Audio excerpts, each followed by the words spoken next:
As we are about to start our meeting today, I will start with a message from the book Opening Doors Within.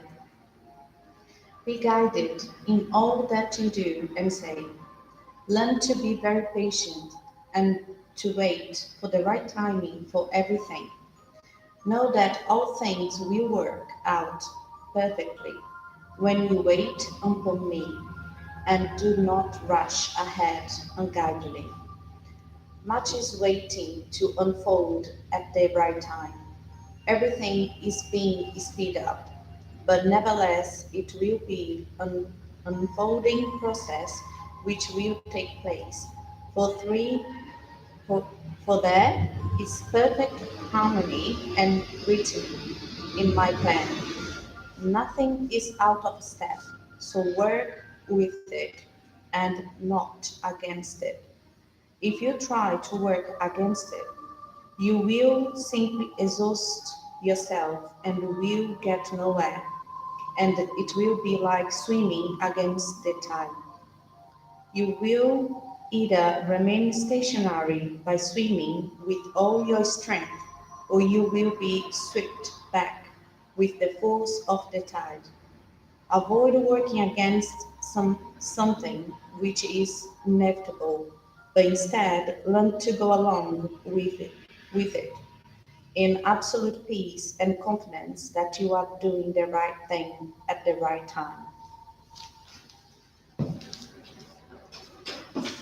Yes, we are about to start our study today in this ambient prepared by the Enlightened Spirits, our benefactors, our dear friends who are with us. We start bringing the focus of our attention within ourselves, disconnecting from every external reference and observing ourselves as immortal beings, beings essentially of goodness, of light and peace. And as learners, as we all are, about the universal laws, let's start our meeting expressing our gratitude towards our Creator, who created us all and everything, for His infinite love and mercy towards every and each one of us. Our gratitude towards our Master Jesus, which is unconditional love, involves us all, and also our gratitude towards those who are with us in spirit, who anticipated us, who are here helping humanity, which we are part as brothers and sisters, learning to know ourselves, learning to know who we are from the eyes of the immortality, from the viewpoint of the laws of reincarnation, as we are all beings essentially psychological and emotional, evolving day by day, expanding the light within, expanding the goodness within.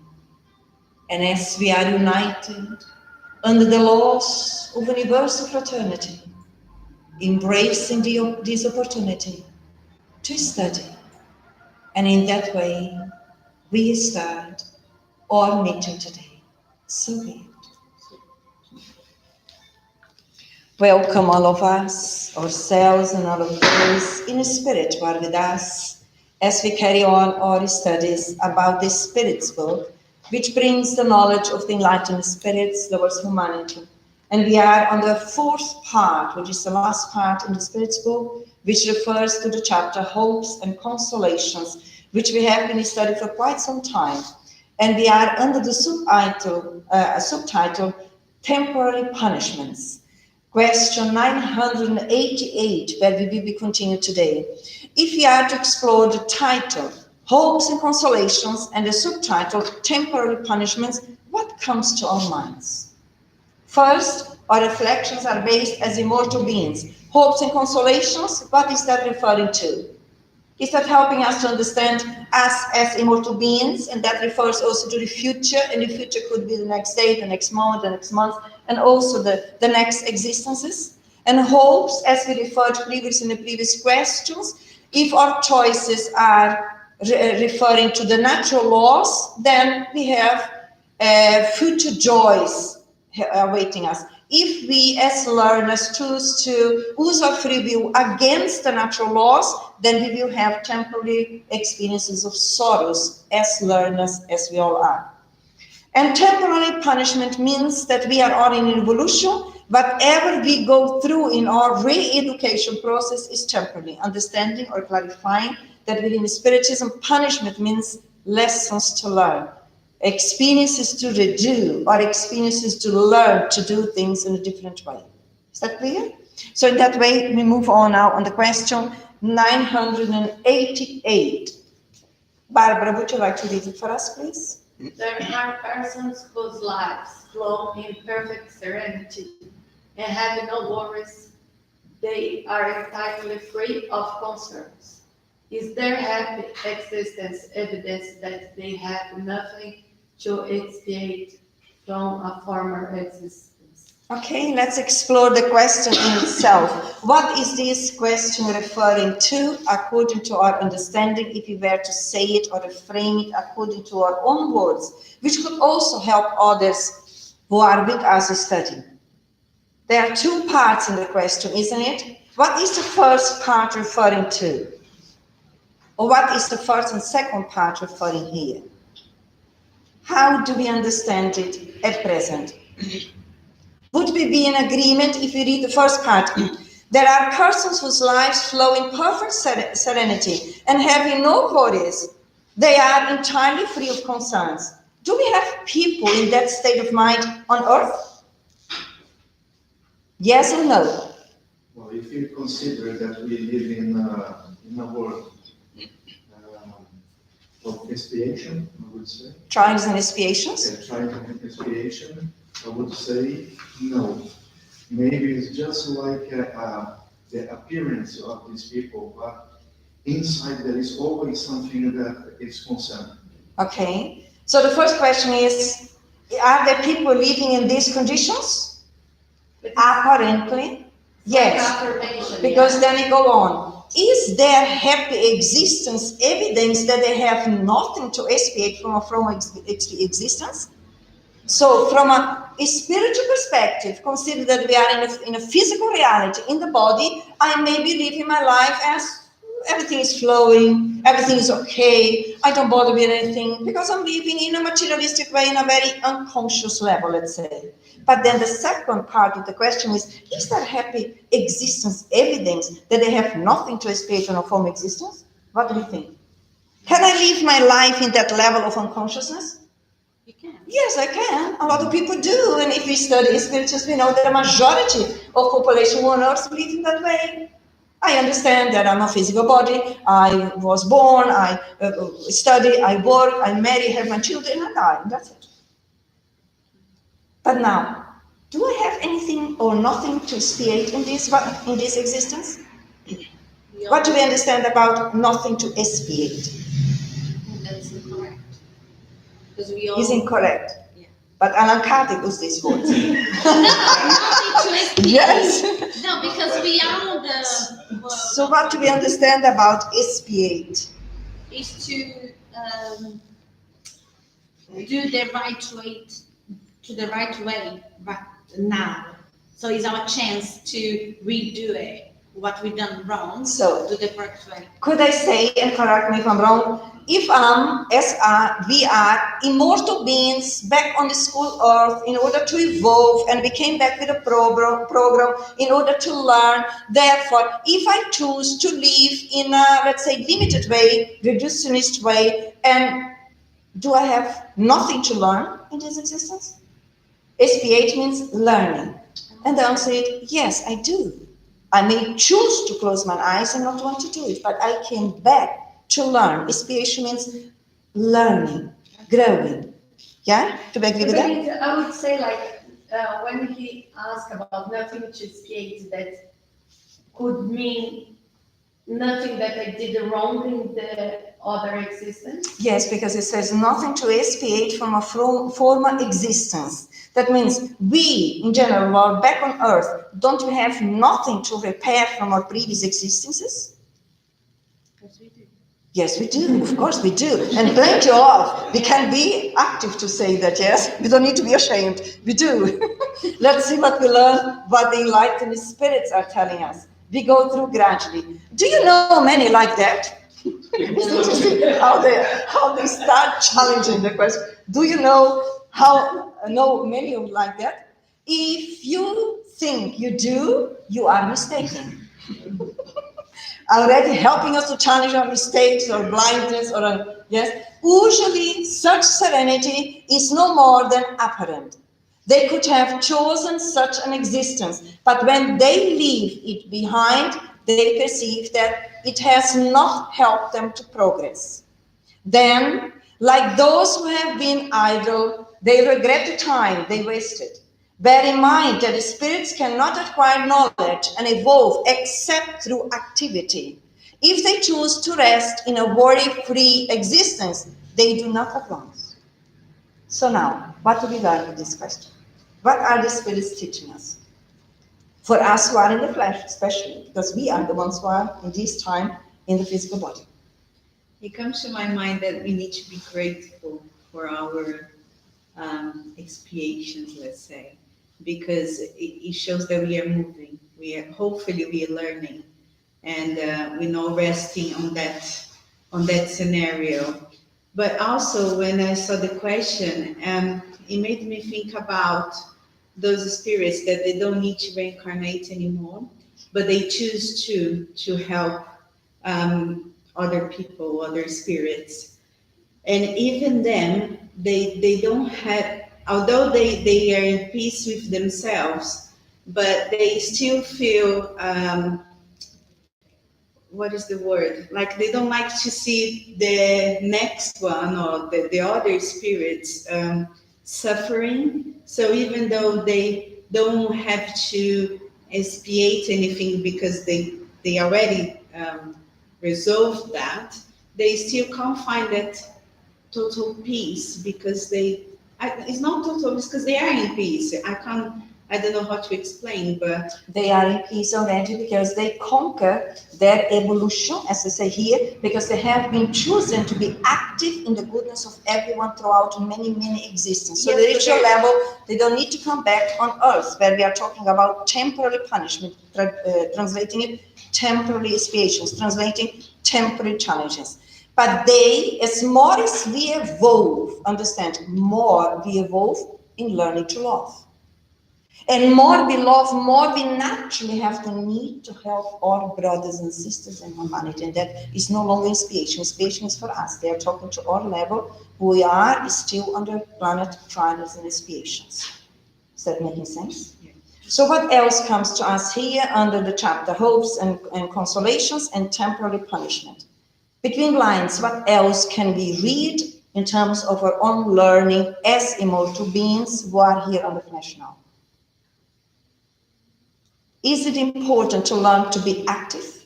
Yes. Very important. And what do we understand when they say, bear in mind that the spirits cannot acquire knowledge and evolve except through activity?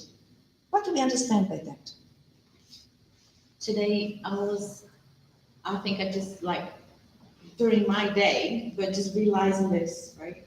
You're dealing with everything in your life on the daily basis. You try to bring your study, what we study every day, every week, to the daily Challenges. yes. Yeah. And something just came to my mind that we study, and this was said that we always need to be in a movement to reach our goal, our learnings, what we need to expiate here. Mm-hmm. And today just came to my mind because I need to breathe and be understanding and all that. And I realized, Tamara, if you was just sit down like in a farm, not doing anything, just dealing with the animals, you wouldn't be progressing. No, that could be and is needed to some extent in some stage of our evolution, but it cannot be constant. Then we are stagnated.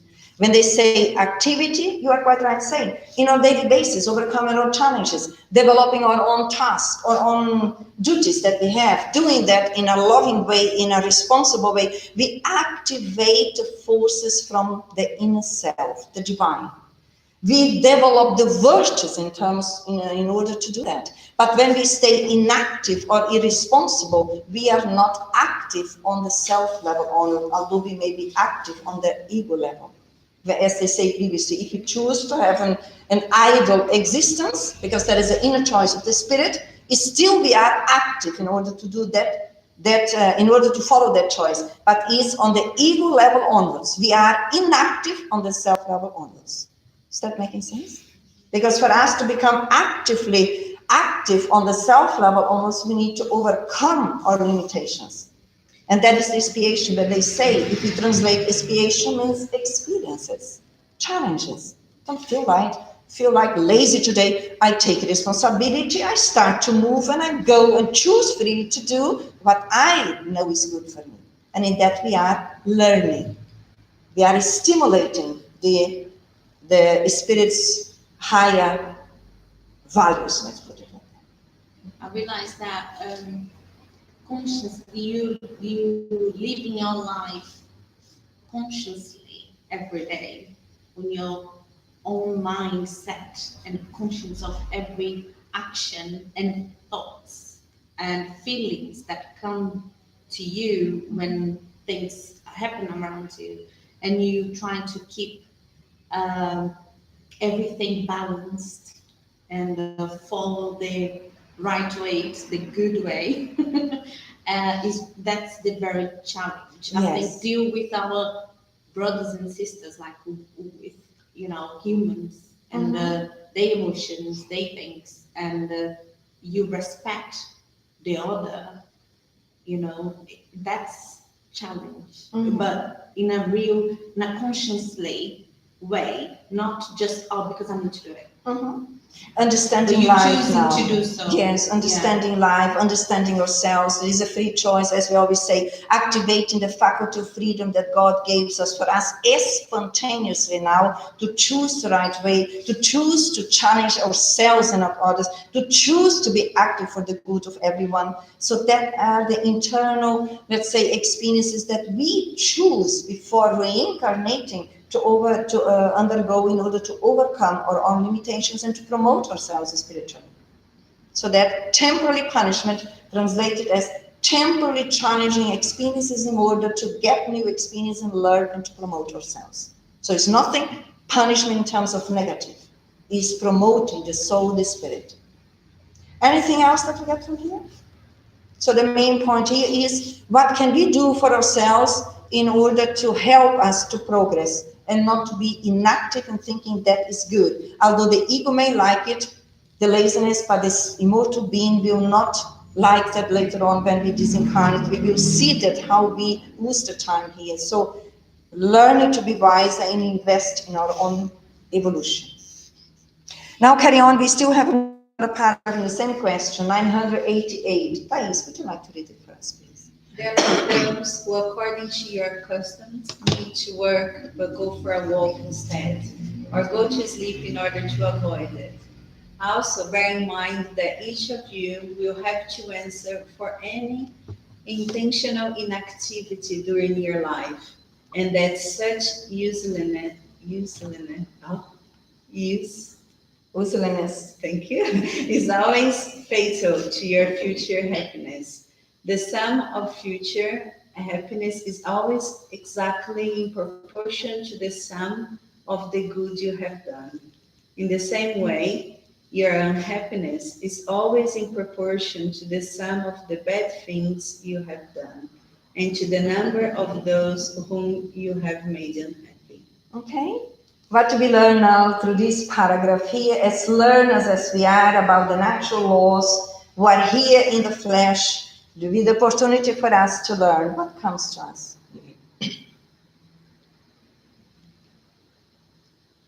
If you start with the beginning, they are like those, according to your customs, need to work, but go for a walk instead, or go to sleep in order to avoid it. What comes to our minds with that? To me, it came to what was, before I reincarnated, what did I plan? Why did I reincarnate? And all the things I said I wanted to do, and I prepared, and there was all that preparation for me to do it. And when it said that you need to work but go for a walk, that's the first thing that came to my head, because I came here to work in a sense that to learn and to resolve things that I should have done before. But instead of that, I go to sleep, or I go for a walk, I do something completely different, or I even do things that it's even making it worse, if I can say that. I'm just adding more things for me to have to expiate or work harder later on. That's what it came to my, and I'm avoiding the part that says I go to sleep in order to avoid it. Is that inactivity state? I'm not going to be bothered. I can deal with that another time. And yeah, that's what comes. Yes, what comes to my mind here is very clear, helping us understand our own ego's defense mechanism. Because if I know that I have a duty which I choose to do in order to promote myself, to become happy, to facilitate my evolution, and I go to sleep, that is an illusion that I bring, which we call the defense mechanisms. As you well said, well, later on I deal with that. Is an excuse that we give because we know that later on it will be more difficult, more challenging. Why not do it now so that we break through the old habits and old patterns? And it's even more complex if you think about that we never think alone or feel alone. We also have other minds with us. So if I don't help myself now in order to help others to move on, later on I need to come back with all of those that I also cooperated to leave them stagnated. Is that making sense? And then carry on. Also bear in mind that each of you will have to answer for any intentional inactivity during your life, and that such uselessness is always fatal to your future happiness. What do we understand by here? It's the time we wasted, isn't it? Because Why is that so important if we have the free will and yet... Sorry, didn't get the... I mean, if we have the free will to how we choose to use the time, and yet we will be accountable, how is that? Well, I do have the free will, but how am I using my free will? I'm using my time the right way, using my free will the right way, the way that is going to get me to my real happiness, or am I using my free will to that temporary happiness, like the word happiness? So that's how I see it. Okay, could I also say that yes, we have the faculty of freedom given by God, but so far, through our lack of more profound understanding of life, quite often we may use it from the ego state of mind. And therefore, as a child, I may choose to use it, but pleases me from the childish level onwards. And that is not what I agreed in the spiritual world, which I came back with a higher proposal plan, now to learn to use the freedom from the self level onwards. So here, from the ego, I may choose to do only what I want, which is wrong. That is what we did for centuries. From the self level onwards, I choose to do what I came to do, to carry on my duties. Is that making sense? And that is what really helps us to become active from within, and also to break through and break free from the defense mechanisms. I go to sleep. No, I don't feel like going. I'm aware that is my tendency, but off I go to my duty. And I'm not doing it because I have to, not because I choose to. I'm conscious. I'm conscious of myself. I'm conscious that I'm a unique being in the universe, learning to walk through my own pathway. There was the light. There was the great understanding of love. Like this movement towards the good, which came into my mind that the happiness you can acquire in this life, not the life that which is in the future happiness. but you can at least start to experience this happiness by doing that. Correct, correct. If we choose to follow our deep consciousness towards the program that we assigned coming back to develop here, we already are working towards the relative happiness within that each one of us can have here. Because even we may go through trials and expiations here, which is so natural in the level where we are. But when we are sincere towards our deep consciousness and we are carrying out our duty, we have that feeling of goodness, of fulfillment internally. Because our nature will give us the feedback when we are on the right track, when we are on the wrong track.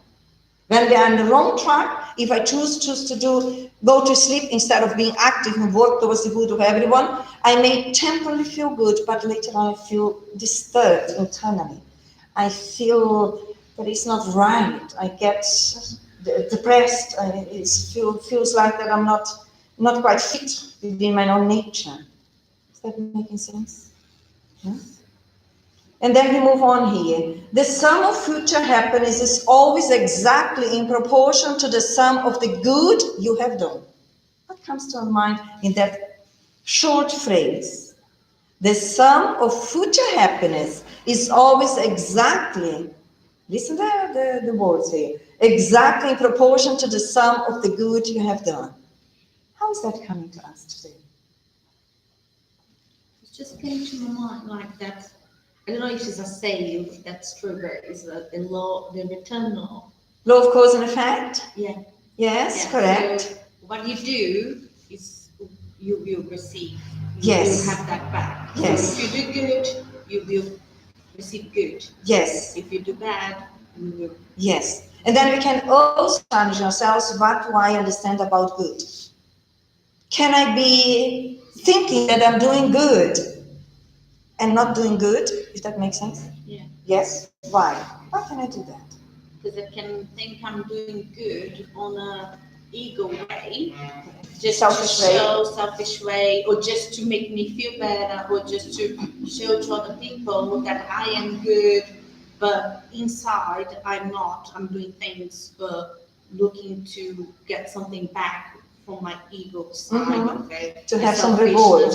Yeah, reward from people and all these kind of things, have many things. And but the truth is you consciously choose to do so, not to, let's say, buy peace on the progress in the future or something like that, but do as from your heart, because you understand that if you want to do, because is the natural, is what God is, what you was created to do so in the first place. Precisely. So the focus will be on our essence, the self, the immortal being that we are, and choosing to do good for all, because that is out of the selfish way, and knowing that I'm here in the school of earth exactly to train myself through the repetition, through this free, spontaneous choice, to re-educate myself in those superior values which will help me to promote spiritually. So it is no longer any external obligation. I choose to engage as a free choice. And then we engage on the emotional level. And when we engage on the emotional level, we retain the experience. Okay? And then the last part is, in the same way, your unhappiness is always in proportion to the sum of the bad things you have done and to the number of those whom you have made unhappy. How is that coming to us now? For me, coming to mind the responsibility, because it's not just the bad things you do for yourself, but for those who you made unhappy. So it's quite strong, that spirit for me. Yes. And let's explore a bit deeper. What do we understand about bad things? Because bad things is correct, but it's a global language. Now, if we were to bring that on our daily movements, what would mean bad things that we could do? Gossiping about Gossiping, yes, slandering, gossiping. What else? Bad things. manipulation of minds. Manipulation of minds, yes. What else? Going to sleep, as they say, early on instead of doing my job. Is that a bad thing that I do to myself? Is that a bad thing to do to others? Why? If I'm the one who go to bed and sleep, why is that a bad thing that I'm doing to others? Because you are not doing good. Because I'm not doing good. That is already bad that I'm doing. And even if it's only me who go to sleep, but I'm not alone in the eye of faith. I'm connected with other beings which are responsible. Okay? So in this way, if I'm idle without doing anything, I'm doing the bad thing. I'm doing the bad thing. Because I'm not using the time that God granted me to be on earth and to be actively doing good. Actively. Not just talking, actively. Then I'm already doing bad.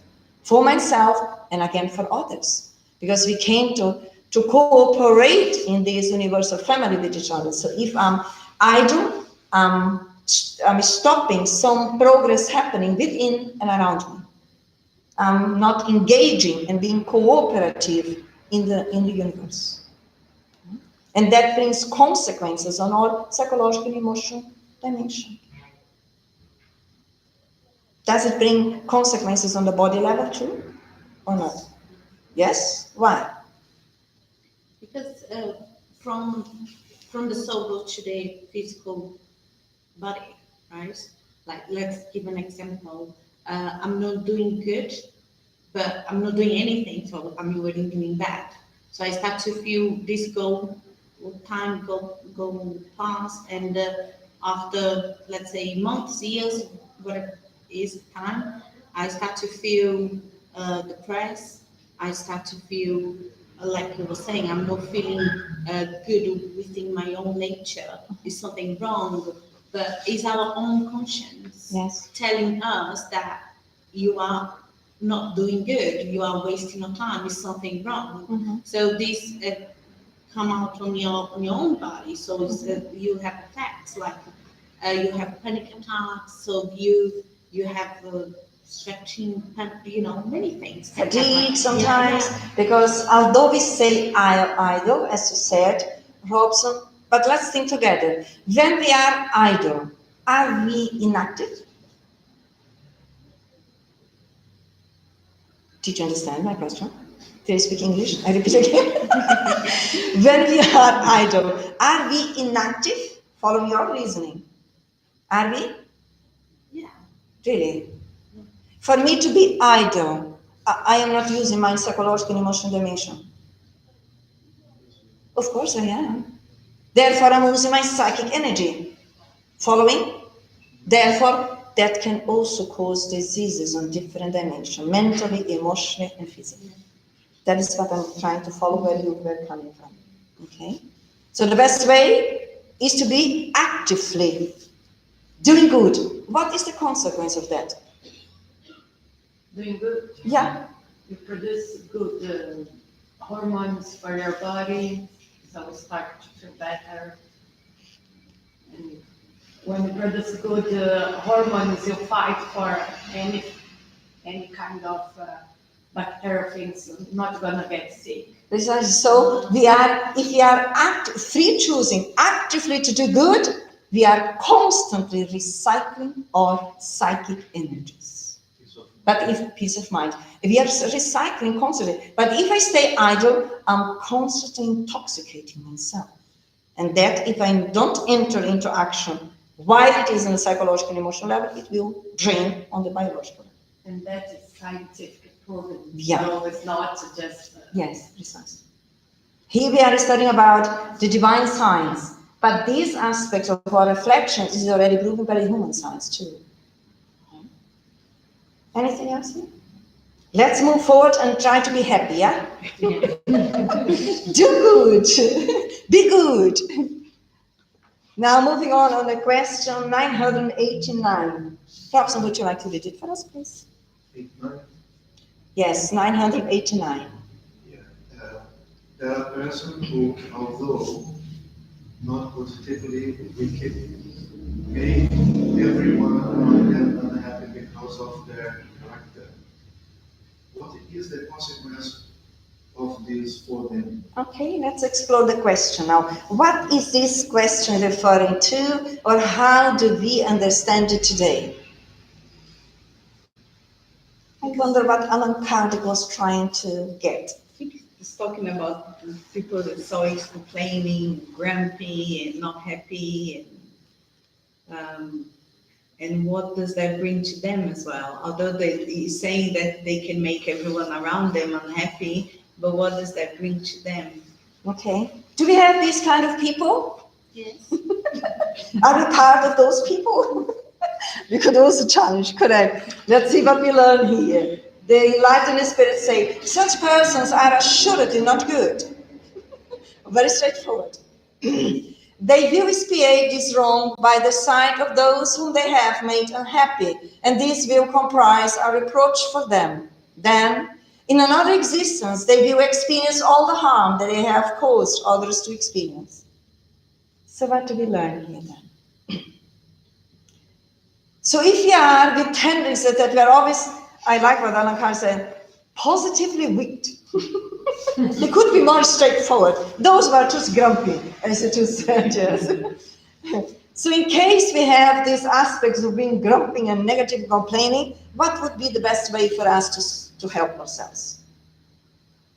To be more positive. To be more positive. And how do we do that? How do I free myself from this way of being grumpy?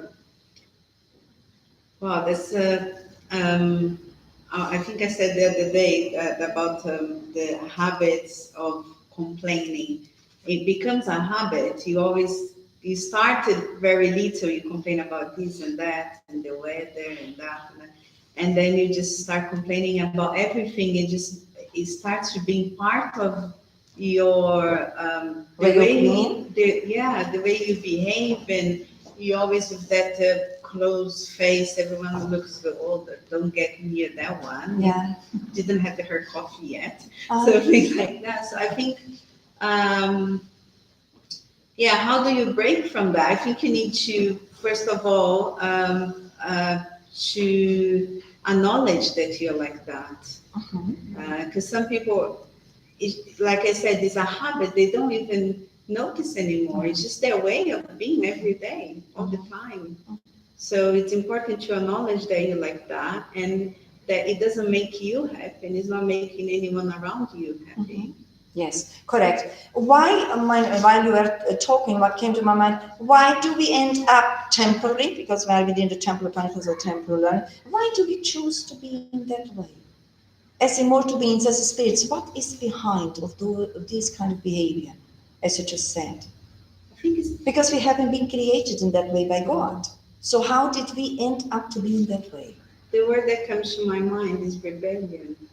And why are we rebellious if we haven't been created rebellious? Our ego, our control, we want to control. What are the roots on the ego level of rebelliousness? Who knows that?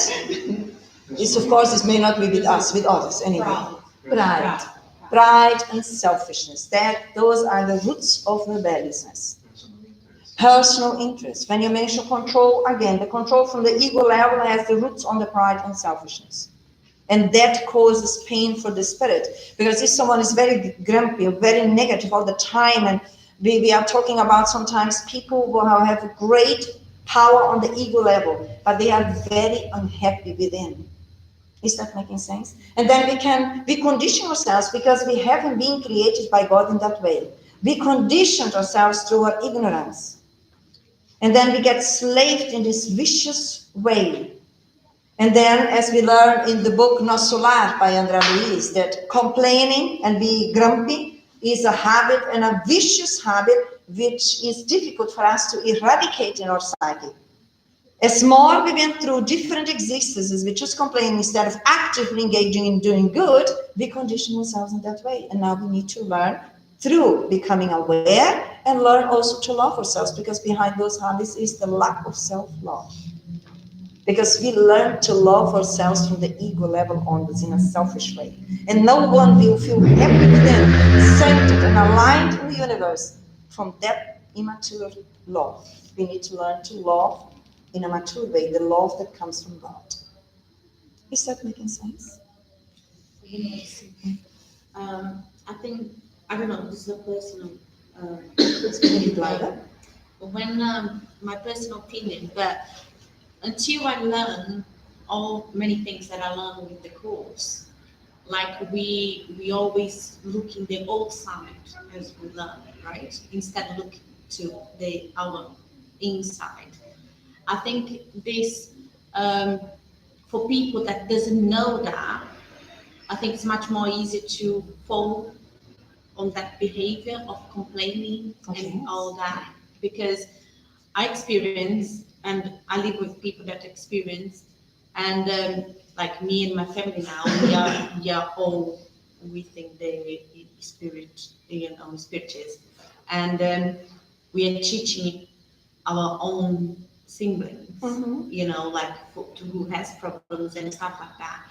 And we saw and we experienced like some of them, the ODs, that was so used to complain, but because it's what they knew what to do, until the point that we came and we start to talk about it and explain, look, you believe in spirits and all that. We can't just put the forward, whatever it is, and everything outside. Right? We need to accept, and all this conversation, accept what you have, and be grateful for what you have, what you go through, every single thing. And then the person learn, like see with all the eyes. So I think it's also, it's because of our past, because of our ignorance, of our choice, our ego and all that. But I think it's they not have this knowledge, not have this. The ego has been part, or the structure of the ego is part of our previous learnings. As immortal beings, where we used free will given by God, but through our ignorance, we used it against the natural laws in the universe, and we conditioned ourselves. And then partially was through our ignorance, other part is through our pride and selfishness. Because we knew already the information, but we still choose to do it in a different way. Through our pride and selfishness, we want to be God we want to be the creator instead of being the creature. And now we are learning to position ourselves in the right way. And it's very beautiful, this learning process. And if we learn a bit more, through the law of love and universal fraternity, we help those who know less than we do. Because in the stage where we are also learning with those who are in front of us and helping those who know less. Helping the person to understand, doesn't matter what are ours or theirs habits, the habits can be changed. Offering hope through this possibility of renewal. And freeing, because really once we free ourselves from the negativity, we develop psychological and emotional physical health on a long and short term, or short and long term. And especially we are here temporary experiences. If we are in a limited condition which we are dealing with ourselves, we all are, because we are in this whole earth, we came to overcome that. Okay? And complaining attracts just negativity. And if you consider from a spiritual perspective that no one thinks alone, if I'm in a complaining process, I will be with the similars that I'm attracting. I'm responsible for and those that I attract. That. You can if feel we pay attention, heaviness, like of the emptiness. Yes. All that. If I go to sleep, as we said in the previous one, I will attract similar spirits. And I'm the one who needs to be dealing with the heaviness of the energy. So it's worthwhile to move. Move, keep moving towards the goodness. We are recycling our energy constantly. Yes. Can we move forward? Let's move on then, on the next question then. Question 990. Graziani, would you like to read it? Yeah. Does repentance take place in the corporal or the spirit state? Okay, let's explore the question. What is the question about? If you were to say it in our own words. Does repentance take place in the corporeal or in the spiritual world? What is the question about? No one understood it? Repentance. Repentance. What is repentance? It means, I don't know what it means. Who knows what repentance means? So if you're doing something bad, your conscience gonna trying to, I forgot now. I said in Portuguese, we would help arrependimento. Oh, Okay. Oh, okay. Now, sorry, you don't need a translation in Portuguese. help us to say another word in English for our poor English. Help us, please. You can mention. Repentance, I think is when you want to correct something, or you, I don't know. When you are sorry for what you did. Yes, when we realize that we did a mistake and we willingly want to change that. Okay, does that process take in the corporeal life or in the spiritual state? Do we understand the corporeal and the spiritual state? Spiritual state. Spiritual state. Is the It depends on the spiritual and the physical. Okay. I think it's the spiritual. You think it's the spiritual? You think it's the corporeal? And Robson thinks it depends. I think it's the spiritual state. The spiritual state. Why do you say it depends, Robson? If the spirit knows, if he got like more conscious about itself, he wanna start to realize that he did it, the bad things. Okay. So he can be in here, Okay. incarnated. Okay. While we are in the body, why did you say that it is in the spirit state? Because we all are spirits, incarnated or not incarnated. So But what is Kardec referring in this question when he says in the corporeal or in the spiritual state? when you are incarnated or not incarnated, okay. Yeah, there is no reason there when he put it that. There is a reason there.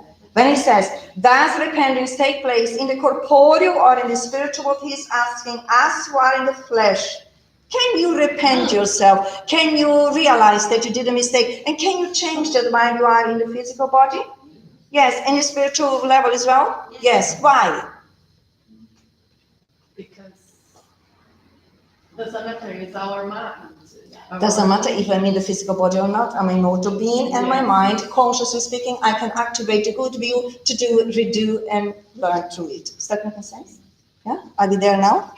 Yeah. Okay. There was a small question, but okay. The answer is in the spiritual state, but it may also take place in the corporeal state when you clearly comprehend the difference between good and evil. So what are the spirits teaching us for us who are in the corporeal life now? They say, in the corporeal state, when you clearly comprehend the difference between good and evil. So what is that referring to? So it's not just saying you can also repent yourself while you are in the corporeal life, but they are putting condition here, isn't it? What is the condition? So be aware of. Be aware of yourself, yes? And what else? Be aware. Think about God's law. Think, learn about and accept God's laws, which are the universal laws, and then Act accordingly. choose to live accordingly, because then we are developing the discernment of knowing what is good and what is evil. Is that making sense? That clearly for me is That's very the key strong. word. Yes, but how did that come to you? Wow, I might study God's laws. I might think I understand, but do I clearly comprehend? We were talking about being good on the previous question, and it's a way of perception.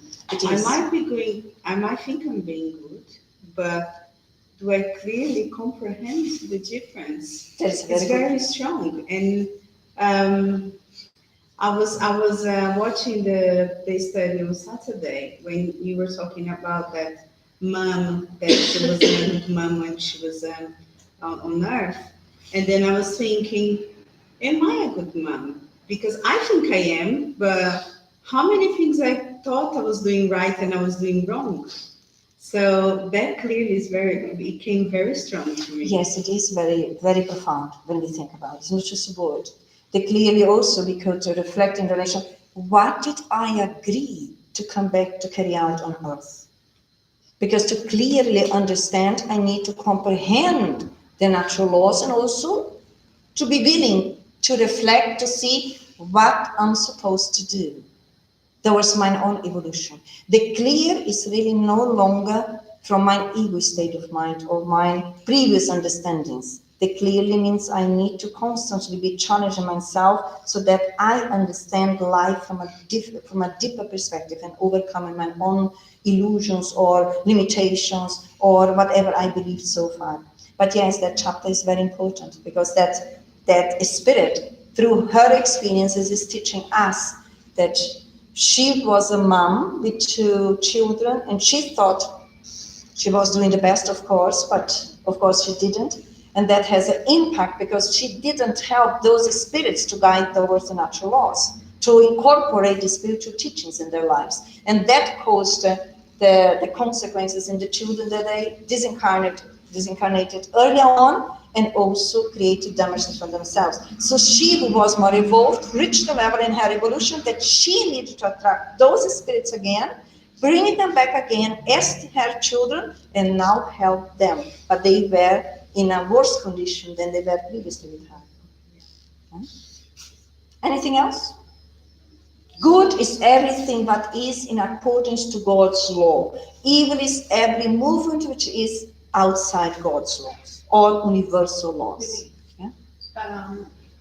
Sorry, but I think when we say the spirit state can be because we, even when we study the God's law, we try to do it in our way.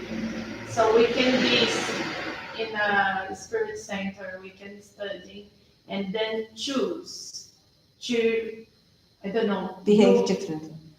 we think we doing the good way, but may not. So I think it's for that he clearly say, clear comprehended, because maybe we in our state I think is still confusing. it could be, yeah, and quite often we have already been within these universal laws and distorted, and we bring those values within which we need to re-educate ourselves. But here I think, Barbara, they are referring to the physical reality and those who are out of the physical body. It's still, we all can do constantly changes, either if we are in the body or not. For us who are in the body, we still have the privilege to be restructuring our values here while we are on earth, overcoming them. But if we are outside the physical body in a spiritual state, we can also learn, study, and choose to restructure our belief systems.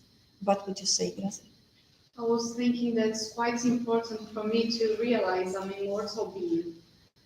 If I think that it's just a temporary state at the moment and I'm an immortal, so I will act accordingly to this. So I will think ahead in the future and not just being materialist and try to just feel the pleasure of this life and Yes, if you bear in mind that we are immortal beings and we are responsible for our future, or joys or sorrows, is the chapter in the line, then we bring the focus back to us, not in a way of, in a critical way, but in a loving way, and always analyzing our experiences or movements as a immortal being. And I'm responsible for building, developing my real happiness, and real happiness has nothing to do outside, it has to do within. And I'm not from earth, I'm on earth to dematerialize myself and spiritualize myself, so that I detach myself from what is not real in relation to the immortality. And that freedom we can experience while we are in the flesh, and surely much more afterwards when we free ourselves from the physical body, and even helps us through the process of disincarnation. Because we know that it's easier or more challenging depending how much we are attached to things or persons, or how much we are detached, how much we are freed. Is that okay? Let's move on to the question then now, 991. Please, read it for us, please. What is the consequence of repentance in the spirit state? So what is this question about now? We know now already what is repentance. Yeah? So the question is, what is the consequence of repentance in the spiritual state? How could we reframe the question in a different way? In our own words, which sometimes could help others while studying with us. Could be that you just realize that you missed the opportunity. Mm-hmm. Okay. Of what you really meant to do or not. Is that a consequence of repeat this Spiritist statement. Okay. Let's see what the Enlightened Spirits are teaching us. They say the spirits desire for a new incarnation in order to purify itself. It comprehends the imperfections that have kept it from being happy, and it aspires to a new existence in which it can expiate its wrongs. How do we feel now as immortal beings as we are? Mister? What is the spiritual state? That we are all here. Let's imagine if we are all here. We are all here. We already went through that desire. Yes, we desire to redo it. Here we are. Okay. That's the consequence. Yeah. Sorry. If the spirit want to be happy and you want to incarnate again, so the consequences of the spirit state is the unhappiness. It's unhappiness. Yeah. The unhappiness, sorrows, because we are under the chapter hopes and joys and sorrows. I can be very sorrowful when I realize that I freed myself from the physical body and I have been on earth. Everything the universe prepared for me to go forward, and I ignored. I didn't want to. That This is what I usually mean. is. This is what I meant when I said like, and when you just realize that, hold on, I missed all this. Like, I'm mistaken. You know, I lost the opportunity. I need to go back and try all over again and harder. I have a question. What is our focus when we are in the flesh here, which is our case? We already desire to come back. Here we are. And where most of the time is our focus? On earth, On earth. material, Personal embarrassment. Material. on ourselves. When we start to think about focus on that, what predominates within here? Would it be right and say the selfishness? Because I'm more concerned about my personal interests, my pleasures on the sensorial happiness. But when we are out of the flesh and we reconsider, reevaluate, how do we perceive the same experience? Do we remember? We have been there, remember? Yeah. What kind of elements do we take into account, which we may not be taking into account now? That we are immortal. That we are immortal, what else? Life on earth is temporary. Life on earth is temporary. Challenges on life are blessings. Opportunities to let's say, learn. We agree there are here, but here we think, no, I know everything. But also there we become in contact, but we quite often don't remember here, about the process of the reincarnation. We are studying that André Luiz's book now. It is so complex to go through what we need, what is organized, how many beings are involved just for one spirit to reincarnate. And then we implore, please, I need to go back again. I want to carry on, I want to progress. But then we need to have loving beings who are helping us to structure. Who will be my father, who will be my mother? If I come with a proposal in terms of being married, who will be my husband, my wife, my children, my cousins, my grandmother, and so on. These people, these beings need to be coming together. And sometimes, are they all willing? Are they all willing to be with us? No. No. We are studying that now in André Luiz. We may have great difficulties sometimes with someone that we need to come back again, now to learn to love, now to learn to forgive, now to learn to do good, and they still resent us from our past mistakes. So it's very important that we learn in the maxim of our abilities to develop the goodness from within, because that will be good for us in the present existence and also in those in the future. Is that clear? Where were we? Did we finish the answer? Anything else that we have here? How do we purify ourselves? What do we understand about purifying ourselves? Evolve. Evolve. What do we understand about evolve? I never heard of this. Let's imagine those who are studying with us. Learn to be better than yourself, Okay. to go to better works. Okay. What purify yourself? What do we need to purify? Our heart, Our heart. our Pulse. thoughts. No. Our feelings. Our thoughts. Because our thoughts and our feelings are the main. Precisely. Our thinking and feeling to restructure, to purify. What means purify? Transform, restructure, re-edit every belief system which doesn't go in favor of the universal laws. We choose freely to re-educate ourselves. Any emotion that we feel now, what we learned so far, that doesn't go, is not aligned with the natural laws, we choose to restructure that. Yes, and in that way we are cleaning ourselves. We're going through a mental, psychic detox process. Okay, cleansing within. So we come to the end today of our time in this study, and as always, we concluded with our final prayer in these final moments, as we are united as brothers and sisters in humanity, incarnates in all of those in the spirit who are here with us. May we all feel embraced by the vibrations of goodness, of light and peace.